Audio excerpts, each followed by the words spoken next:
Dacă avem un cub cu latura de 3 decimetri și vom tăia acest cub în alte cubulețe cu latura de 1 decimetru, voi obține așa ceva. Practic, dacă latura cubului are 3 decimetri și tai în cuburi cu latura de 1 decimetru, înseamnă că pe fiecare muchie voi avea câte 3 cubulețe, adică ceva de genul. Acum, să zicem că vom vopsi acest cub cu albastru. După ce l-am colorat, trebuie să vedem câte dintre aceste mici cubulețe vor avea exact două fețe colorate.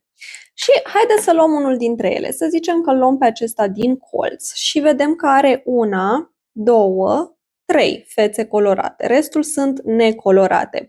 Deci, practic, de aici trag concluzia că cubulețele care se află în colțuri vor avea exact 3 fețe colorate, deci nu pe acestea le căutăm.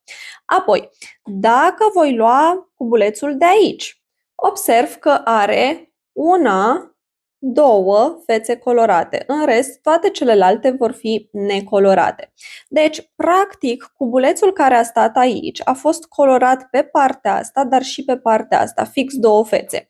Și astfel, cubulețele care vor avea fix două fețe colorate vor fi cel de aici, despre care am discutat, apoi cel de aici din mijloc, care la fel va avea aceste două fețe colorate, cel de jos, care va avea fața de jos cu cea de aici colorată și cel de aici. Însă, la acestea 4 se mai adaugă cel de aici și de aici, pentru că pe acesta l-am pus deja în considerare, deci încă 3. Apoi adăugăm cel de aici, cel de jos și cel de aici, încă 3. Apoi mai adăugăm la a patra față pe cel de sus și pe cel de jos, pentru că acestea două le-am luat deja în considerare.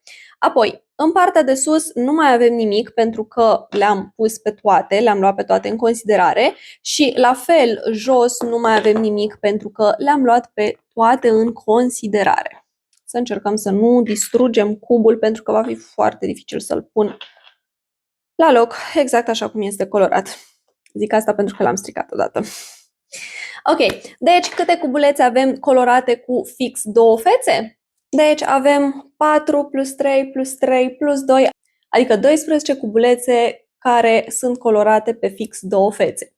Acum, dacă ai înțeles ideea, poți să-mi spui câte dintre aceste cubulețe vor avea colorate fix 3 fețe sau câte din aceste cubulețe vor avea colorate fix o față sau câte din aceste cubulețe nu au nicio față colorată.